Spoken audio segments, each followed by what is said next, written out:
अस्सलाम वालेकुम जी। नए साल का पहला इश्क जो है वो सामने आ गया है। भारतीय नौजवान पाकिस्तानी लड़की से मिलने के लिए सरहद पार आ गया। सरहद पार आया तो यकीनी तौर पर उसने अरेस्ट होना था। जो पाकिस्तानी पुलिस है उसने उसको अरेस्ट किया।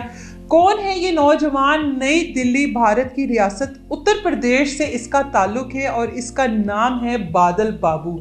उम्र है इसकी 30 साल। गैर कानूनी तरीके से पाकिस्तान में दाखिल होता है और जो पाकिस्तानी हुकाम है जब इसको गिरफ्तार करती है, अपनी हिरासत में लेती है, तो इस हवाले से तहकीकात करती है। जब तहकीकात शुरू हुई इस हवाले से तो इस लड़के का कहना है, यानी कि बादल का कहना है कि मैं कोई एजेंट वगैरह नहीं हूँ, मैं कोई इस तरह का बंदा नहीं हूँ कि मैं किसी साजिश या किसी प्लानिंग के तहत पाकिस्तान में दाखिल हूँ। मैं तो एक मोहब्बत करने वाला बंदा हूँ और मैं अपनी मोहब्बत को हासिल करने के लिए पाकिस्तान में आया हूँ। जब मज़ीद तहकीकात की तो पता लगा कि बादल की फेसबुक पर एक पाकिस्तानी लड़की के साथ दोस्ती हुई। दोस्ती एक अरसा चली, उसके बाद वो दोस्ती जो है वो मोहब्बत में तब्दील होगी। अब जब मोहब्बत में तब्दील होगी तो बादल का कहना है कि अब मेरे लिए मुश्किल हो रहा था इसके बगैर रहना। मैं इससे मिलना चाहता था, इसको देखना चाहता था। मतलब देखता तो वो होगा ना उसको, लेकिन पास से देखना चाहता था। उससे मिलने के लिए, उसकी मोहब्बत की खातिर मैंने ये नहीं सोचा कि मैं सरहद पार करने लगा हूँ। मैंने नहीं सोचा कि मैं एक जगह से दूसरी जगह आ रहा हूँ और किस तरीके कार से आ रहा हूँ और इसकी वजह से मेरी जान को कितना ख़तरा पड़ सकता है। अभी फ़िलहाल बादल पुलिस की हिरासत में है और तहकीकात जारी है कि पता लगे कि वाकई में क्या ये इश्क का मामला है या इसके पीछे कोई और कहानी है। हो सकता है कि जो पाकिस्तानी पुलिस है, जो पाकिस्तानी हुकाम है, उस लड़की को भी ढूंढे जिसके इश्क में मुब्तला होकर बादल यहाँ तक पहुँच गया, जबकि बादल ने अपनी जान की भी बिल्कुल परवाह नहीं की। अब अगर देखा जाए तो ऐसा पहली बार नहीं हुआ कि मोहब्बत में पड़ जाने के बाद किसी ने इस तरह से सरहद पार की हो या किसी ने अपना मुल्क छोड़कर दूसरे मुल्क जाने के बारे में सोचा हो। इससे पहले भी बहुत सारी ऐसी मोहब्बतें हम लोगों ने देखी जो कि सोशल मीडिया प्लेटफॉर्म से शुरू हुई और इस तरह सरहद पार आकर वो ख़त्म हुई। इससे पहले अगर आप लोगों को याद हो तो सीमा हैदर नामी एक खातून थी जो कि पाकिस्तान की रहायशी थी, 4 बच्चों की माँ थी। उनको भारतीय लड़के के साथ मोहब्बत हो गई थी।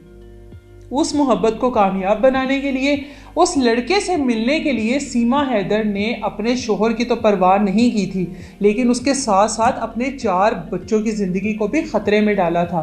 सीमा हैदर नेपाल के रास्ते भारत पहुंची थी और वहां पर जाकर अपनी मोहब्बत को हासिल करने की कोशिश की थी, शादी की थी उस लड़के के साथ। सोशल मीडिया पर बहुत अरसे दराज इनके बारे में तबसरे चलते रहे, बातें होती रही कि सीमा किस तरह से 4 बच्चों के साथ भारतीय रियासत में चली गई और किसी को पता ही नहीं लगा। हाँ, अगर सीमा हैदर इस तरह से सोशल मीडिया पर वायरल ना होती या सोशल मीडिया सार्फिन इस चीज़ को हाइप ना देते तो शायद आज तक सीमा अपने 4 बच्चों के साथ इसी तरह से पुरसकून तरीके से भारत में रह रही होती। खैर, भारतीय हुकाम ने उसके बाद सीमा हैदर को अरेस्ट किया और जो भी अपनी इंफॉर्मेशन इकट्ठी करनी थी, जो भी इंक्वायरी करनी थी वो उन्होंने की। इससे पहले एक और लड़की थी जिसका नाम था इकरा जवानी।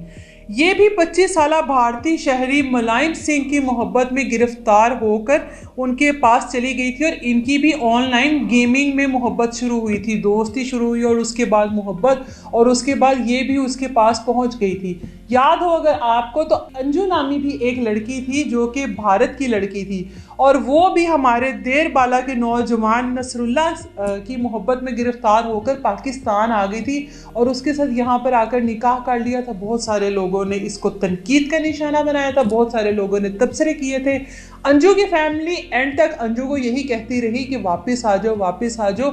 उनको पता ही ना लगा कि उनकी बेटी को पाकिस्तानी नौजवान के साथ कैसे मोहब्बत हो गई और वो कैसे भारत छोड़कर पाकिस्तान में शामिल होगी। इस तरह की बहुत सारी मोहब्बतें हैं जिनके बारे में शायद हम लोगों को पता भी ना हो कि कौन कौन अपनी मोहब्बत की खातिर सरहद पार कर कर यहाँ पर आ जाते हैं और बहुत सारी ऐसी मोहब्बतें हैं जो यहाँ से सरहद पार कर कर वहाँ पर चले जाते हैं। ना मुल्क देखते हैं, ना सरहदें देखते हैं, बस अपनी मोहब्बत को देखते हैं और उसको हासिल करने के लिए अपनी जान को ख़तरे में डाल लेते हैं। आप लोग भी इस बारे में क्या कहते हैं हमें कमेंट सेक्शन में ज़रूर बताइएगा कि अपनी मोहब्बत को हासिल करने के लिए, वो भी ऑनलाइन मोहब्बत जो कि सोशल मीडिया के मुख्तलिफ प्लेटफॉर्म पे होती है, जिसमें गेमिंग है, जिसपे इंस्टाग्राम है, फेसबुक है और इस तरह की चीज़ें हैं, क्या आप लोगों को अपनी जान खतरे में डालकर इस तरह से इलीगल तौर पर एक मुल्क से दूसरे मुल्क में जाना चाहिए? कमेंट सेक्शन में अपनी राय का इजहार जरूर कीजिएगा। इजाजत दें मुझे, अल्लाह हाफिज।